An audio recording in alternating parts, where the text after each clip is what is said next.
Assalamualaikum, mau bertanya, pernah mendengar orang-orang Mu'tazilah atau Khawarij adalah orang-orang saleh di masa itu? Iya, naam. Abdurrahman ibn Muljim la'anahullah ashqan nas fi akhir hadhil ummah. Abdurrahman ibn Muljim ini adalah manusia terlaknat, manusia yang paling bobrok yang ada di umat Sayyidina Muhammad. Siapa itu Abdurrahman ibn Muljim? Qatilu Ali radhiyallahu taala anhu, pembunuh Sayyidina Ali. Fahal annahu kafir? La, annahu laysa bikafir. Fahal annahu munafik? Bukan orang munafik juga. Mereka adalah orang-orang Kenapa bisa seperti itu? Nah, ini satu nih, Pak. Saat dia mulai berani menafsirkan Al-Quran dengan kepalanya, tanpa sedikit pun mengikuti keterangan penafsiran Sayyidina Muhammad, maka akan lahir manusia-manusia Khawarij. Satu.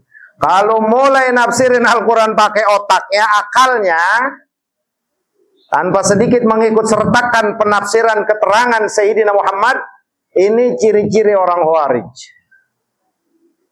Makanya kenapa? Mereka tuh hafal Quran, Pak. Mereka hafal Quran. Zuhad, ubad, zuhud, ahli ibadah. Tapi kenapa? Bisa keliru penafsirannya kepada apa yang ditafsirkan Sayyidina Ali. Nah, itu satu. Karena saat dia menafsirkan Al-Quran, dia ikuti akalnya, dia ikuti hawa nafsunya. Maka apa kata Sayyidina Ali? Al-haqqu urida bihil batil. Qurannya sama, Qurannya benar yang disampaikan. Qurannya benar yang disampaikan. Urida bihil batil. Tapi dari penyampaian itu diinginkan sebuah kebatilan. Inilah orang-orang Khawarij. Nauzubillahi min. Maknanya apa? Enggak bisa Pak kita nafsirin Al-Quran sejago apapun kita, sepaham apapun kita tentang ilmu tafsir itu sendiri. Itu nggak bisa kita nafsirin Al-Quran tanpa mengikut sertakan Sayyidina Muhammad. Kenapa? Karena hanya Rasulullah yang diberikan mandat dan izin oleh Allah untuk mengartikan, untuk menafsirkan, untuk mensyarahkan Al-Quran. Paham kira-kira? Iya, Khawarij itu salah satu yang membuat mereka keblinger seperti itu.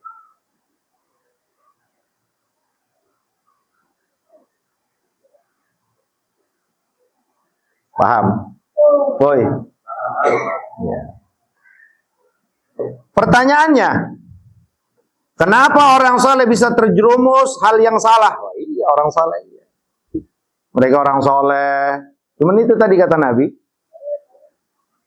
Setelah Sayyidina Ali pulang dari Yaman, mengambil zakat-zakat dari Yaman, dan kemudian dibawa kepada Sayyidina Ali oleh Sayyidina Ali ke Mekah, ke Madinah, mulailah Sayyidina Muhammad membagikan zakat. Di tengah Sayyidina Muhammad sedang membagi zakat, ada namanya Zuhwaisirah. Datang ke Nabi, langsung bilang, "I'dil ya Muhammad." Lihat bahasanya. "I'dil ya Rasulullah." Ini orang sekonyong-konyong tiba-tiba yang namanya Zuhwaisirah datang ke Nabi di tengah-tengah sahabat, "Wahai Rasulullah, tolong dong adil dalam pembagian zakat." Apa jawab Rasul? "Wa illam adil faman ya'dil." Kalau aku nggak adil, siapa yang adil? Sayyidina Umar dalam satu riwayat, Sayyidina Khalid bin Walid itu udah nggak pakai tanya, ngeluarin pedang dihembatnya lehernya. Udah nggak pakai karena ya pasti sahabat pada saat itu ini orang kurang ajarnya sama Rasul lagi. Ditahan. Hubba ya Umar. Jangan. Diamin. Nggak lama nih Zuhwaisirah jalan balik. Di tengah Zuhwaisirah ini jalan balik, kata Rasul kepada sahabat-sahabatnya, "Wahai sahabat-sahabat aku, min di'di hadzal rajul," ini kata Rasulullah. Nanti dari keturunan nih orang itu akan lahir satu kaum. Rasulullah memberikan sifat-sifat kriteria kaum tersebut. Apa? Kalian akan minder dengan sholatnya. Paham maksudnya? Kalian akan minder dengan puasanya. Kalian akan minder dengan bacaan Al-Qur'annya.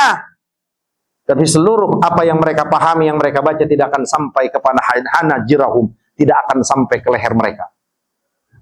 Baca Qur'annya jago, apalannya jago. Abdurrahman ibn Muljim hafizul Qur'an. 30 juz dia hafal Al-Qur'an. Cuman tuh Qur'an enggak sampai ke hati, cuman sampai di tenggorokan. Mereka akan keluar dari Islam itu lebih cepat keluar anak panah dari busurnya. Nauzubillahimin. Nah, apakah orang soleh itu bisa tergelincir? Pasti bisa tergelincir. Buktinya Azazil yang Allah tetapkan sebagai iblis rajim, sebagai iblis yang terlaknat. Level malaikat ini kalah, Pak, dengan iblis sebelumnya. Kalah semuanya. Sampai kesaktian yang Allah berikan sebagaimana yang dimuat oleh Al-Imam Abul Fida Ibnu Katsir dalam tafsir Ibnu Katsir, bahwa dia ini levelnya itu lebih tinggi daripada malaikat. Makanya kesaktian yang Allah berikan itu lebih dibanding malaikat. Dia sendiri bisa mengusir seluruh bangsa jin yang merusak di bumi ini. Dipukul mundur di tengah ke pinggir lautan. Malaikat semuanya angop. Manusia, hamba-hamba bangsa jin yang diciptakan dari api, takwanya luar biasa sama Allah. Tapi satu ketika, apa yang membuat kesalehannya hancur? Apa yang membuat kebaikannya itu hancur? Apa yang membuat kebenaran itu berubah menjadi batil? Apa yang membuat dia tersesat? I'tizaz. Dia merasa lebih baik daripada Adam. Dia merasa lebih baik, lebih utama daripada Ad. Ini bahaya nih, penyakit ini luar biasa, Pak. Ibu, Bu. Karena Allah lebihkan kita harta, langsung kita bilang, gua udah pasti lebih baik lah dari lu. Karena kita diberikan ilmu, lalu kita bilang, gua pasti lebih baik daripada lu. Karena kita diberikan suara enak, lalu kita bilang, aku lebih baik daripada engkau.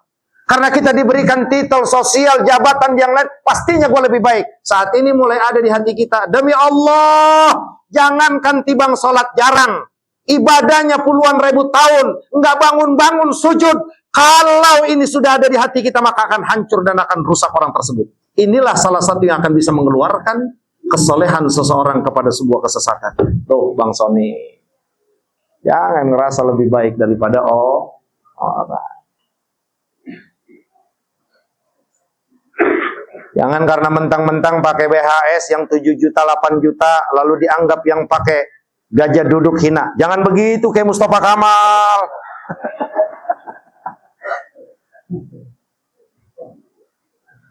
Dia kayaknya nggak ada, Pak, yang di bawah 3 juta. Saya bilangin, Pak, sama bapak-bapak, ibu-ibu, kayak Mustafa Kamal kayaknya nggak ada yang 3 juta. Semuanya di atas 5 juta. Ustaz sombong dong, saya nggak sombong, dia yang sombong. Paham kira-kira? Ya Allah, Pak. Makanya jangan tertipu sama tampang orang. Ini orang tampangnya tawadu banget. Ini orang tampangnya sombong banget, enggak. Hati Allah yang tahu. Jangan apa ada Abdul Qadir di hati kita. Wah, lebih baik, jangan. Ya, lu masuk bulu kesiangan lu jamaahnya kagak. Gua mau udah sering ke musola, sering ke masjid, lalu kita nganggap rendah, seakan-akan kita menyatakan bahwa kita lebih baik daripada orang tersebut. Ini satu penyakit kalau kita nggak sadari cepat-cepat. Kalau kita nggak sadari dengan minta ampun kepada Allah, kalau kita nggak sadar minta kembali kepada Allah, hancur orang tersebut. Ini adalah salah satu yang membuat orang soleh itu bisa tergelincir. Yang kedua apa? Yang kedua, al-ghurur bi suhbatis salihin. Zaman sekarang banyak, Pak. Ngaku dengan Habib ini, dekat dengan Habib ini, ngaku dekat dengan kiai ini, ngaku dekat dengan ulama, ngaku dekat dengan kiai. Dia merasa sudah baik dengan dekat orang soleh. Dekatnya dengan orang saleh hanya sebuah pencitraan. Dekatnya dengan para habaib, dengan para kiai tujuannya agar dia mendapatkan pamor kursi. Dekatnya dengan orang-orang soleh justru ini digunakan satu kesempatan untuk bisa mendongkrak karirnya. Ini adalah tipuan, Pak. Berapa banyak sekarang orang dekat dengan Habib A, dekat dengan Kiai Fulan, Habib Fulan, tujuannya untuk itu. Akhirnya apa? Ngelihat sama orang-orang yang ngaji dengan kiai kampung itu sebelah mata. Lu mengajinya baru sama Haji Ahmad, lu mengajinya sama Haji Kamal, gua ngajinya dengan Habib Fulan, dengan Habib Umar Yaman. Inilah tipu daya. Bergaul dengan orang soleh bukan untuk mencontoh hak akhlaknya yang baik, tapi untuk mendongkrak karir dia agar di sosial dia terus makin tinggi. Inilah tipu daya yang akan bisa mengeluarkan orang soleh kepada kesesatan. Hati-hati Pak. Jangan karena dekat sama kiai merasa kita udah lebih baik daripada yang lain. Oh, nggak akan pernah lebih baik Pak kita dari orang lain. Nggak akan kita lebih baik dari orang lain kalau masih ada sebuah perasaan dalam hati kita, aku lebih mulia dari kau. Nggak akan pernah kita baik di mata Allah Subhanahu. Nah, jangan. Dekat sama kiai, deketin.